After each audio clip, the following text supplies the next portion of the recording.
Estamos de volta. Alfa Notícias. Alfa Notícias. Apresentação: Fernando Bruder. 9h em ponto aqui na cidade de Botucatu. Voltamos com Alfa Notícias aqui pela Rede Alfa de Comunicação. Estamos aí ao vivo pela TV Alfa, canal 8 Net Claro Botucatu para toda a cidade de Botucatu e também pelo canal 21 Net Infinito para todo o Polo Cuesta. Além aí dos 87,5 sistema de rádio aberto para toda a cidade de Botucatu. E como já divulgamos aí na semana passada, aqui na Rádio Alfa, hoje a gente está fazendo, na verdade, semana passada, fazendo uma rodada com os pré-candidatos aqui na cidade de Botucatu, e hoje a gente agendou com a vereadora Rosiello, ela que é pré-candidata à Prefeitura de Botucatu, e veio bater um papo aqui com a gente. Rosi, seja bem-vinda mais uma vez, tudo bem contigo? Bom dia. Bom dia, Fernando, bom dia a todos os ouvintes, a todos os internautas que acompanham aqui a Rádio Alfa. Muito obrigado pelo convite. Estamos aqui para discutir, para falar da minha pré-candidatura a prefeita aqui na nossa cidade, Botucatu. Rosi, você praticamente é a penúltima pré-candidata à Prefeitura de Botucatu que a gente tem essa possibilidade de estar conversando. As perguntas, até para ser justo com todo mundo, são muito semelhantes, só que cada uma tem uma particularidade, né? E, na verdade, eu gostaria de entender nesse momento, por mais que a gente já conheça o trabalho de você, muitas pessoas aqui conhecem, mas saber, ao pé da letra, quem que é Rosiello? Rosiello é uma pessoa, uma mulher que tem uma história aqui na cidade de Botucatu. Eu nasci aqui em Botucatu. Aqui em Botucatu eu cresci, eu estudei nas escolas públicas do nosso município. Eu sou da região da Vila Antártica, da Vila Ferroviária, onde eu frequentei a escola pública Angelino de Oliveira, frequento e tenho meu prontuário da minha família no posto de saúde. Eu sou uma pessoa que, quando eu nasci, fui muito felizarda, porque eu nasci no dia do aniversário da minha cidade, no dia 14 de abril. Há uma curiosidade que, quando estava tendo uma festa de aniversário em frente à prefeitura, por volta das 11 horas, minha mãe passa para dar à luz a mim. Eu tenho 47 anos, então eu nasci no dia 14 de abril de 1977. E aqui eu tenho a minha vida, a minha história. Eu sou casada com o ex-prefeito Ielo, já há 25, 26 anos. Tenho 2 filhas, sou a mãe da Maria Luísa e mãe da Joyce. E aqui eu cresci, aqui eu nasci, aqui eu tenho minha vida, aqui eu tenho minha história. Quando meu esposo foi prefeito em Botucatu, de 2001 a 2008, eu fui primeira-dama, fui uma pessoa muito ativa e atuando ali nas ações da prefeitura, na administração pública. Foram 8 anos de experiência na administração pública. Eu me formei em serviço social, também aqui em Botucatu. Fiz pós-graduação em gestão e políticas públicas. Eu sou formada, então, em serviço social, eu sou assistente social, tenho pós-graduação em gestão e políticas públicas e, atualmente, eu estou fazendo uma segunda faculdade, estou no 4º ano de Direito da IT, aqui em Botucatu. E os 8 anos de primeira-dama, do meu esposo ter sido prefeito, o Ielo, ter governado Botucatu de 2001 a 2004, depois de 2005 a 2008, me deu bastante experiência na administração pública.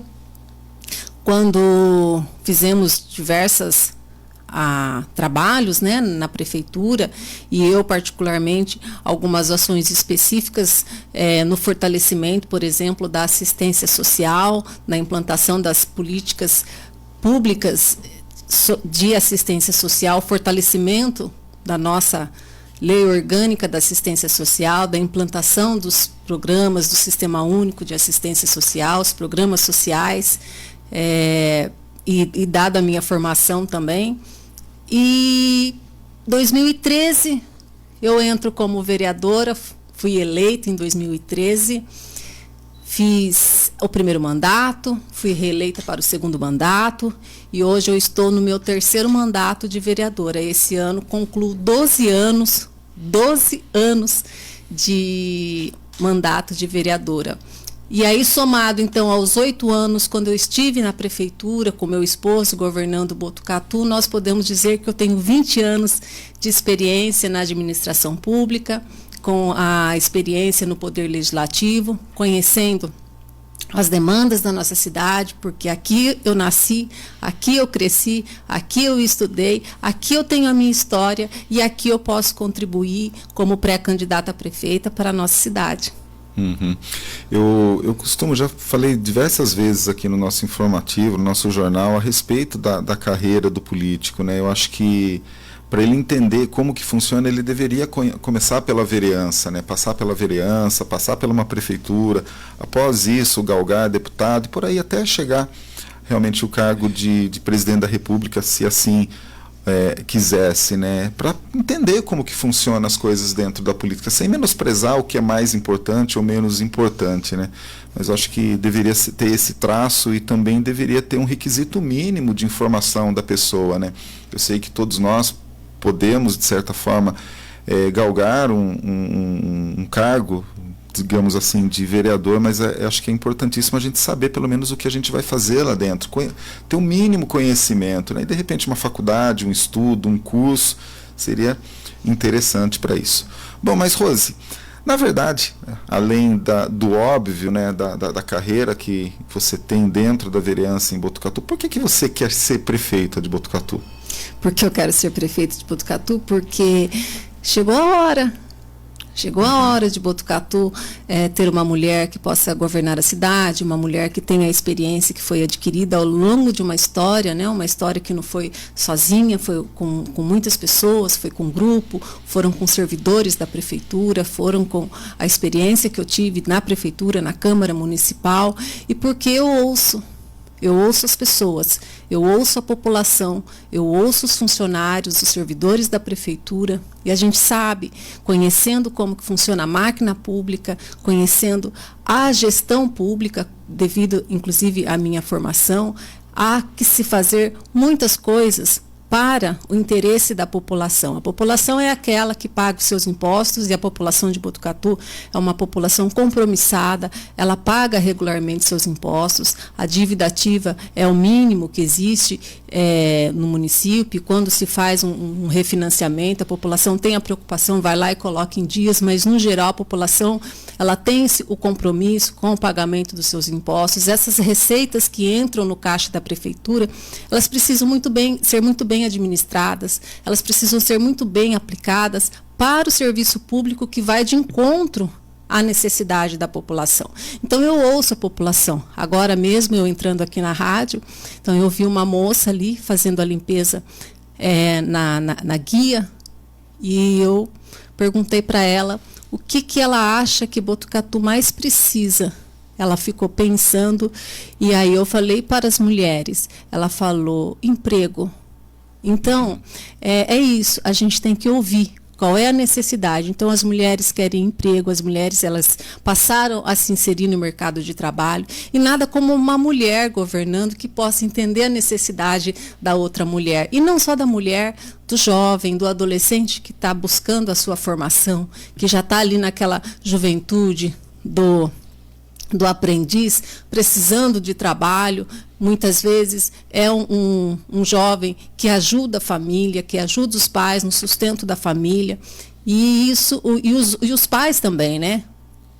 A gente poder fazer o desenvolvimento na cidade de forma que haja a geração de emprego, de forma que haja também a capacitação profissional da nossa juventude, das mulheres, para que a gente tenha esse desenvolvimento. E a mulher, ela tem condições de ter essa visão ampla, essa visão humana, e por isso, ao eu ouvir a população, ouvir os funcionários de como que a gestão interna da prefeitura está sendo realizada, e aí eu me coloco à disposição. Eu ganhei muita experiência, eu sou muito, acredito que privilegiada, né, de ser uma mulher e ter sido esposa de um ex-prefeito, ter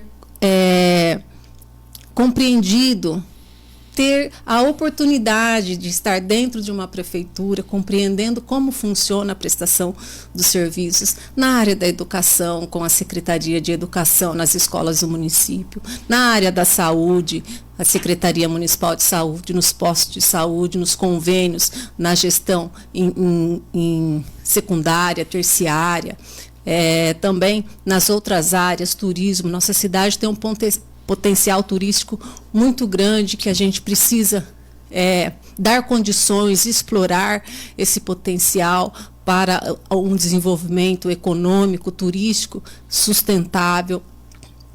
Então, nós temos essa condição e toda minha bagagem de conhecimento no Poder Executivo e no Poder Legislativo, eu gostaria de colocar em prática, junto com a população, com a participação da população aqui na nossa cidade. Uhum.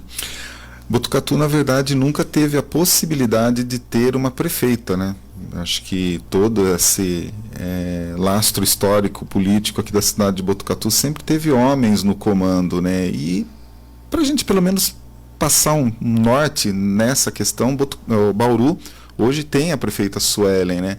E eu acho que a partir do momento que você coloca alguém que soa-se de uma forma diferente, mas pode ver na prática que existe essa igualdade de poder de comando, de estar executando o trabalho da mesma forma, acaba um pouco desmistificando isso, né? Eu acho que Botucatu acho que tem toda a capacidade, tem pessoas competentes que poderiam realmente, como você, hoje a gente tem uma outra pré-candidata também, eu acho que de repente pode ser o momento de ter esse entendimento ao pé da letra, que não é vereadora, não mulher, pode ocupar o cargo também de vereadora, mas também pode galgar uma cadeira na prefeitura, né?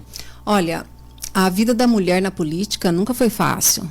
Os direitos políticos que foram garantidos na Constituição, a nossa Constituição Federal, só foram efetivados ali em 1937, quando Getúlio Vargas, ao ele fazer a regulamentação do Código Eleitoral, que ele coloca naquela lei a participação da mulher, ou seja, não havendo nenhuma distinção de sexo entre homem e entre a mulher, porque a Constituição que existia, ela colocava que todo cidadão poderia se candidatar, poderia se votar, mas estava escrito todo cidadão. Mas a interpretação de quem estava no comando não permitia que as mulheres, cidadão, olhava só pela questão masculina, as mulheres não tinham direito. E assim estava na Constituição de 1931. Ali, então, quando o Getúlio Vargas ele coloca no Código Eleitoral sem distinção de sexo, aí fica claro, ali em 1937, que a mulher, 34, 37, que a mulher, então, passa a participar da política, depois de uma luta intensa, depois de uma luta em que a gente teria que se desmistificar que a mulher ela tem essas condições de igualdade e sempre precisou de que as condições passassem pela área educacional, que as mulheres pudessem também ser capacitadas, estudassem, porque a mulher ela não vem de um ambiente em que estudava. Só as mulheres ricas, né? As mulheres da elite que estudavam e faziam cursos culturais, eram as mulheres da camadas populares não tinham acesso. Então essa construção ela passa pela educação.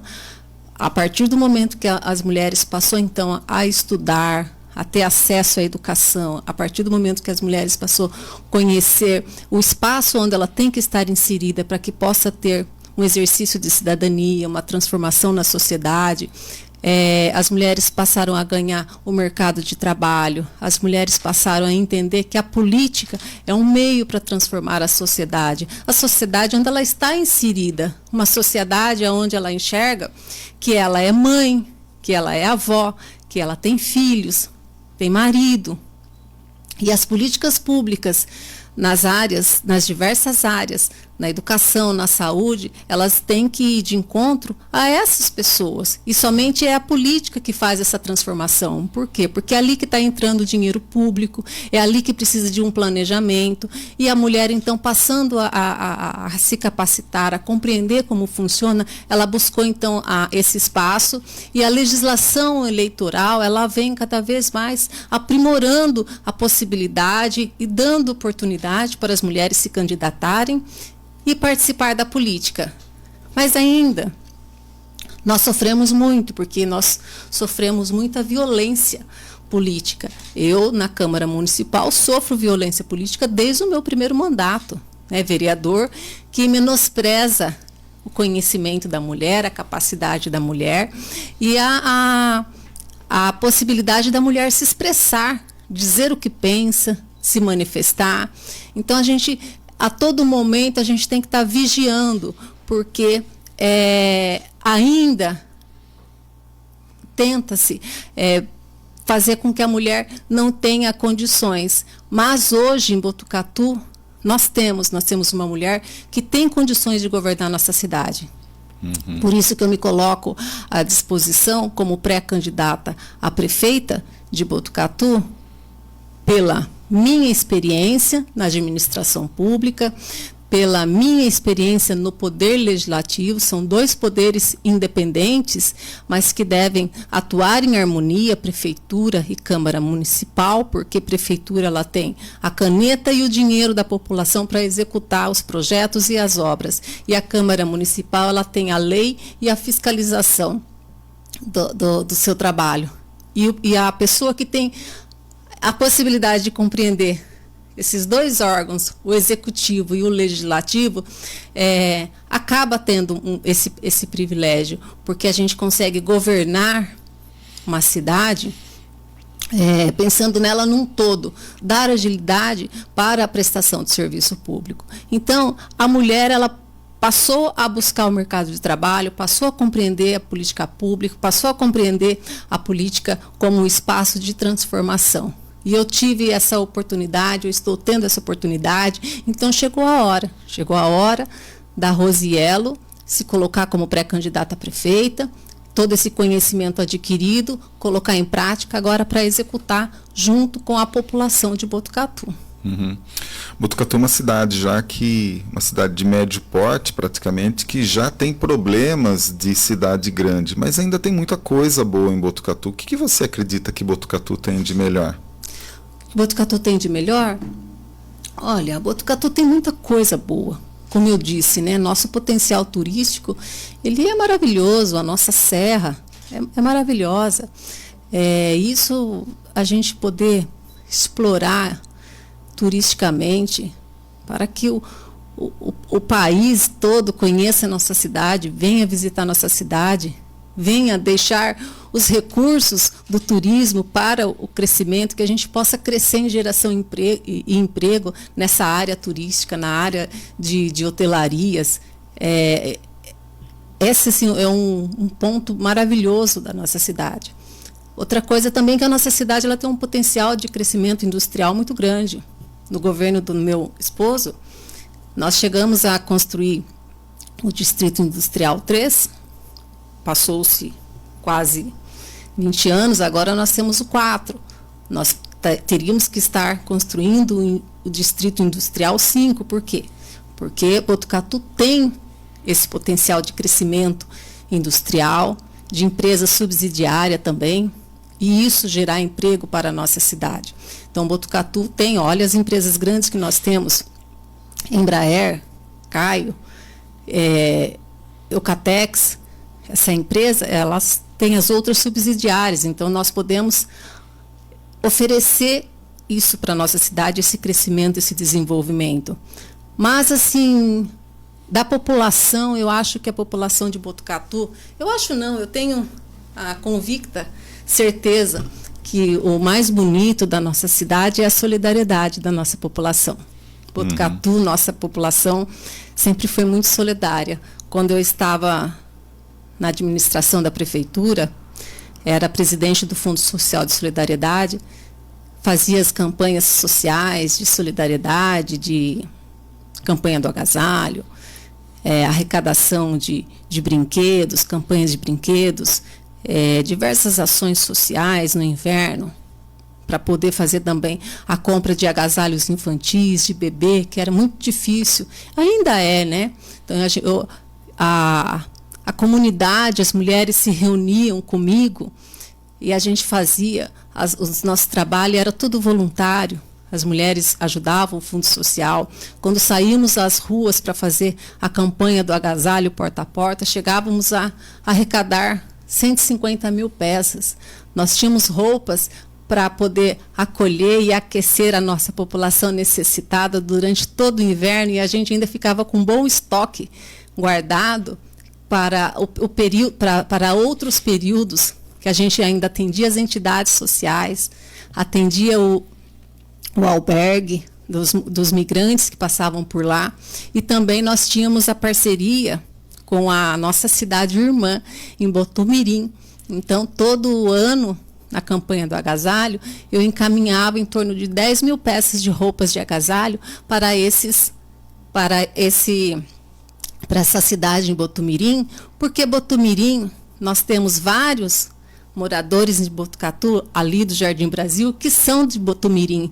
Então, em torno de umas 10 mil pessoas que são de Botumirim, que vieram para Botucatu, e todo ano eles vão para aquela cidade. Então, nós ficamos cidade irmãs, e é uma população que eu sempre ajudei. Uhum. Muito legal. Falando um pouquinho a respeito de educação, Botucatu, ela é conhecida, principalmente regionalmente, né, como a cidade das boas escolas, né? Só que durante 8 anos consecutivos, o IDEB não está dizendo isso, né? O índice de desenvolvimento da educação básica tem caído, às vezes dá um leve aumento, mas infelizmente sempre caindo, né? Existe algo que possa ser feito nessa questão? Hoje, a gente buscando especialistas aqui na Rede Alfa para falar a respeito desse assunto, que se percebe que a criança passa pela educação básica e acaba, por N situações, chegando nos estágios superiores e não dando conta do que aprendeu, né? O que se deve a essa falta é uma falta de qualificação dos profissionais, ou o que será que é esse ponto que está acontecendo, Rose, com relação à educação, essa demanda? Falta visão, falta gestão da administração pública. Não falta dinheiro. Dinheiro tem. A Secretaria de Educação ela tem que gastar 25% do orçamento do município. Isso já passou 200 milhões ao ano que a educação tem de recurso. O Fundo Nacional da Educação Básica repassa os recursos para o pagamento dos profissionais. O que falta é fazer um investimento adequado. O investimento adequado. Hoje a gente está vendo o investimento indo mais para as empresas terceirizadas, e aí existe o lucro das empresas, e não está se investindo adequadamente no profissional. Tem que investir no profissional. E todos os tipos de profissionais, desde o professor, ao técnico, ao auxiliar, à faxineira, ao auxiliar de limpeza, à merenda, todas as áreas dentro da educação precisa fazer um investimento adequado, mas um investimento com objetivo. O que se pretende alcançar? Um investimento com metas. E aí precisa sentar, e precisa planejar, e tem que compreender como que funciona a educação básica, e aonde a gente quer chegar. E aí compreender aonde que estão as falhas, compreender aonde que precisa melhorar. E também isso, na educação, a gente não pode compreender que ela está sozinha. No ensino pedagógico, nós temos que compreender que a criança ela é um ensino integral. Se uma criança está dentro do seu ambiente familiar, onde tem uma família desestruturada, onde tem uma criança que sofre violência sexual, sofre uma violência doméstica, onde ela verifica também a sua mãe, os seus pais ali numa situação de violência. Todo esse contexto familiar prejudica o aprendizado daquela criança, e muitas vezes o professor não identifica os motivos. Então, nós temos que ampliar o atendimento psicossocial nas escolas. Desde quando eu entrei como vereadora na Câmara Municipal, eu cobrei para que nós tivéssemos assistentes sociais e psicólogos. Demorou muito mas foi implantado. Mas não implantado uma assistente social em cada escola, não foi implantado um psicólogo em cada escola. Não, é uma equipe dentro da própria secretaria que tem que atender todas as escolas. Então, o serviço existe, mas a gente precisa ampliar o serviço. Mas nós temos que ter um projeto, né, de como que esse serviço tem que atuar, conhecendo todas as peculiaridades, a criança integral, um projeto que compreenda a parte pedagógica, a parte educacional, a parte social, e também incluindo dentro disso o esporte e a cultura. Quando a gente compreender que o desenvolvimento da criança ela passa por todas essas áreas e nós tivermos um projeto que a gente compreenda a criança na sua integralidade, a gente vai ter os resultados. E é esse o meu objetivo, primeiro como mulher, como mãe e como assistente social que sou. Uhum. Acho que todo o gargalo de toda a administração, ela está focada principalmente na questão da educação e também na saúde. Não tem como, nunca vai estar bom, nunca vai estar perfeito, né? Só que mas é possível, basta ter investimento, porque há recursos. Nosso município, Botucatu, ele tem a sua receita orçada mais de 700 milhões. E esse recurso ele já é destinado para todas as áreas. O que precisa é de projetos, o que precisa é ter a visão do que a cidade precisa. Sentar na cadeira da prefeitura e deixar que o barco vá indo, ele vai. Os próprios funcionários, eles tocam a prefeitura.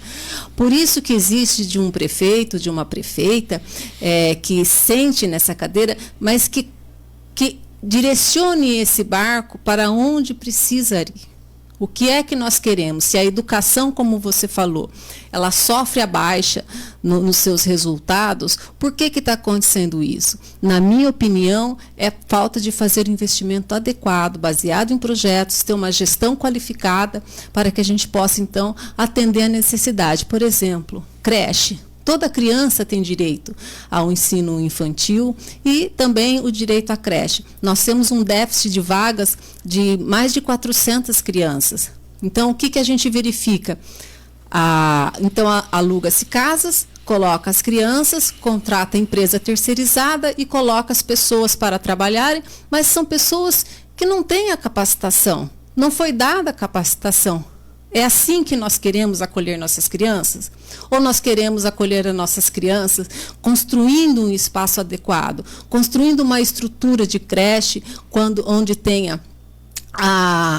as brinquedotecas, as salas pedagógicas, onde tem o refeitório, onde tem o espaço do parque, da quadra, do lazer para essas crianças, onde os profissionais possam fazer o seu trabalho. Esse espaço, ele diz muito de como aquela criança ela vai aprender.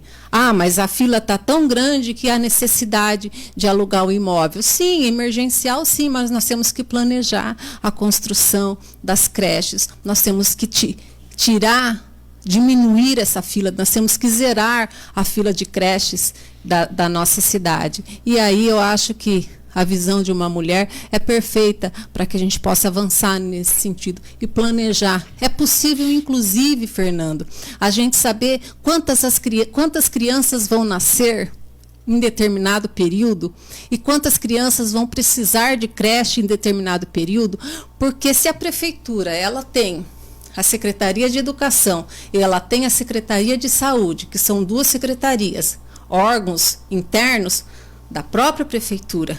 Essas duas secretarias, ela tem o seu sistema. É possível identificar nas unidades básicas de saúde todas as mães que estão fazendo pré-natal, todas as mães que vão ter filhos e quando elas vão ter filhos, qual é o número de crianças que vão nascer. Dali 6 meses, 4 meses, 6 meses, essas mães vão precisar de creche. Aonde estão essas mães? Territorialmente, aonde elas estão cadastradas nos postos de saúde? Aonde haverá demanda de creches? Isso é planejar, isso é pensar a cidade, investir o dinheiro na educação, para que você possa, então, fazer a creche e atender aquelas crianças que vão nascer. Então, na hora que a gente tiver essa visão de planejamento, a gente dá um salto maior para a nossa cidade. A gente, na verdade, a tua entrevista é a penúltima que a gente teve aí com os outros candidatos. A gente teve Domingos do PT e a gente fez uma pergunta para ele com relação a quais são os nomes da política que teria um apoio. É claro, PT, existe a possibilidade do próprio governo federal, através do Lula, ter o apoio dos seus players aí nessa questão. A gente fez a mesma pergunta para o candidato André Spadaro, falando sobre isso. Ele tem lá Tarcísio, que é do grupo, o próprio Bolsonaro, que faz parte ali da composição também do partido. Fizemos a pergunta para o Fábio Leite também nessa questão. Para minha surpresa, a resposta dele, que o nome mais importante do PSD era o Mário Pardini. E eu queria entender agora da pré-candidata, quem que é o nome de expressão, quem que é o nome político que vai dar suporte do PDT? Brizola. Brizola foi o líder político que deixou a história, o legado para o PDT. Brizola já é falecido. Sim. E Brizola que foi o fundador, um dos fundadores do PDT no nosso país. Brizola foi governador do Rio Grande do Sul, Brizola foi deputado, Brizola foi governador no Rio de Janeiro, muito conhecido por implantar os centros educacionais nesse formato que eu falei, nesse formato onde tem uma escola que tenha o ensino integral no esporte, na educação, na cultura, e as estruturas das escolas no Rio de Janeiro, quando ele foi o governador, foi nesse sentido. Uhum. E interessante que outro dia eu ouvi uma entrevista do Bial e do Caco Barcelos, ele dizendo que quando ele era menino, morava no Rio de Janeiro, o Brizola, né, aquele jeito dele, viu o menino, o Caco Barcelos, né, descalço, ele falou assim, lá no Rio Grande do Sul, um cavalo tem uma ferradura e um menino desse não coloca um sapato no pé. Foi quando ele deu o uniforme, os sapatos para todas as crianças. E porque é uma necessidade básica, emergencial, para que a criança tenha condições de ir para a escola, de estudar e poder usufruir do ensino de uma forma plena. E Brizola, ele colocou essa bandeira para o PDT, né? A educação, o trabalhismo. Então, o emprego é muito importante, porque a dignidade da pessoa humana é a renda, é o trabalho. Quando o serviço social nasce no nosso país, é porque a população ela saiu do campo, ela saiu da zona rural e ela veio para os centros urbanos para poder trabalhar nas indústrias que estavam se formando ali naquele período ali, na década de 30, na década de 40, foi quando, então, Getúlio Vargas, que era também da nossa ideologia, também da nossa grupo político do trabalhismo, onde foi Getúlio Vargas que iniciou as primeiras leis trabalhistas, né, a CLT, a consolidação da lei do trabalho. Por quê? Porque a população saiu da zona rural e veio para o campo, e aí você precisava estruturar, dar condições de trabalho, legalizar situações de trabalho, por isso a legislação. Então, a educação para a população que saiu da zona rural, veio para os centros urbanos, a legalização das jornadas, do ambiente de trabalho para a população que saiu da zona rural, saiu do campo e veio para os centros urbanos trabalhar nas indústrias. Então, esses pontos são os pontos importantes do PDT. A educação é uma das bandeiras, o trabalhismo é uma da bandeira. Então, esse legado do PDT é na sua pergunta, o que nos move é o partido aonde eu me encontro. E aqui em Botucatu, é claro, nosso governo, nosso ex-prefeito Ielo, quando ele assumiu a prefeitura de Botucatu, ali em 2001, ele pegou uma prefeitura arrasada.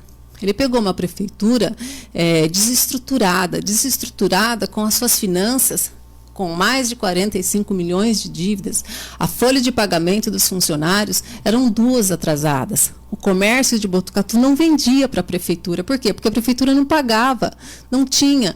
Então, ele entra colocando a prefeitura em ordem. Ele entra e os nossos recursos, o Fundo de Participação do Município, que é um recurso que vem da parcela que é direito do município e do governo federal, estava bloqueada. Por quê? Porque não tinha a certidão negativa do município. E ele colocou a prefeitura em ordem. Os funcionários, a situação funcional dos funcionários colocou em ordem e pôde fazer os investimentos na nossa cidade. Criou-se mais de 10 escolas em nossa cidade, Angelino de Oliveira, a sua quadra, a escola Professor Sartori, a escola inteirinha, mais a quadra, a escola do meio ambiente, foram mais de 10 escolas criadas na área da educação. E isso vem dessa preocupação com a educação, que também é a bandeira do PDT, e também o trabalhismo, a geração de empregos, com a capacitação dos programas do governo federal, na capacitação da juventude, a criação do Distrito Industrial 3, que gerou emprego na nossa cidade, o fortalecimento do comércio, quando ele abaixa os impostos para o ISS, isso fez com que o comércio desse um levantamento, podendo contratar mais funcionários. Então, essa questão está muito vinculada à educação e ao trabalhismo, a oportunidade das pessoas terem dignidade humana a partir da renda para o trabalhador. Então, esses são o nosso foco e meu esposo, quando prefeito, ele teve essa visão também. Então, são os pontos que norteiam a minha atuação política. Rose, a gente tem mais 4 minutinhos aqui de bate-papo. Algumas perguntas, alguns questionamentos da nossa live, às vezes tem até um viés político. Eu preferia até que depois, se você puder, responder esse pessoal que fizeram algumas perguntas. Só que já até no contexto que você estava falando agora, veio uma pergunta pelo WhatsApp, mas eu queria juntar com uma que eu tenho aqui, falando da questão do funcionalismo público, né? Quais são as proposituras para adequar o salário dos servidores públicos municipais, né, à progressão funcional, e como pensam em implantar um plano de carreira do professor, uma vez que já deveria estar em vigor já há algum tempo, né? Pergunta, inclusive, de uma professora. Isso já está tudo amparado por lei. Acontece que a lei não se tirou do papel. Então, a progressão funcional para os servidores da prefeitura, de uma forma geral, já está estipulada. Em 2011, o prefeito que estava na época, o prefeito João Cury, ele fez uma reformulação na estrutura administrativa da prefeitura para fazer a progressão funcional. Essa lei foi aprovada na Câmara, mas ela nunca foi implantada. Desde quando eu entrei na Câmara Municipal em 2013, eu peço para poder implantar a progressão funcional. Passou-se o último governo do ex-prefeito João Cury, eu como vereadora, passou-se os 8 anos do governo do Pardini, ele nunca implantou a lei da progressão funcional na carreira dos servidores da prefeitura. Muito menos a Guarda Municipal também não tem o seu plano de carreira e pode também ter um estatuto próprio da Guarda Municipal. E no caso dos professores, também já está respaldado por lei. A nível federal, hoje a gente já tem o plano de carreira para o salário dos professores, a base, toda essa estrutura por lei já está colocada. A questão é implantar. Como eu disse, há recursos. Há recursos. O recurso da educação é 25% do orçamento. Então, o dinheiro tem. O que acontece? A prefeitura não faz os investimentos adequados, não verifica a demanda. Então, é questão de vontade política. A legislação já está colocada, basta vontade do novo gestor poder implantar. Então, assim, a minha atuação, e hoje discutindo como pré-candidata, e aí e essa é uma questão que muitos servidores, muitos funcionários, eles colocam. Por quê? As categorias de profissionais da prefeitura, elas estão defasadas. Todos os profissionais estão com seus salários defasados. Se você olhar as outras cidades do mesmo porte do município, Botucatu está muito aquém. O prefeito apenas dava o reajuste da inflação, aumento real, nada ou quase nada para os servidores, e isso que acontece. desmotiva, as pessoas não querem prestar concurso público para ser funcionário da prefeitura, porque a prefeitura não valoriza os seus funcionários. E na área da educação, a gente precisa de muita valorização.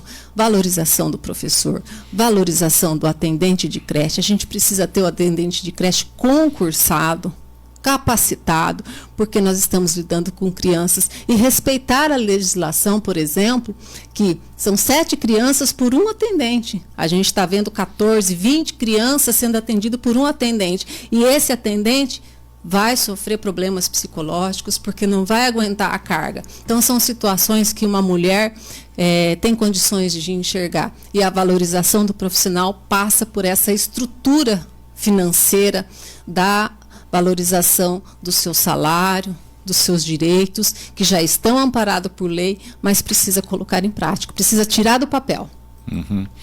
Rose, são 9h41. Queria agradecer muito a tua participação aqui com a gente. É um momento de entender quem é a pré-candidata, o que ela defende, o que ela pensa da nossa cidade de Botucatu. Com certeza teremos outros momentos para falar das propostas, da campanha efetivamente, mas agradeço muito a tua participação aqui com a gente e seja sempre bem-vinda, viu? Obrigado, Fernando. Obrigado, Valeu. Obrigada a toda a equipe aqui da Rádio Alfa. E obrigada à população de Botucatu, aos ouvintes, por essa oportunidade. E entre em contato comigo para tirar mais dúvidas, querer saber de outras questões. E eu estou à disposição da população nessa pré-campanha. Depois, quando oficializar, nós podermos aprofundar mais os problemas da cidade e apresentar as propostas. Então, bom dia a todos e espero ser convidada outras vezes. 9h42, a gente vai para um rápido intervalo e a gente já volta com mais informações aqui no Alfa Notícias. Você está acompanhando Alfa Notícias. Voltamos em instantes. Alfa Notícias. Apresentação: Fernando Bruder.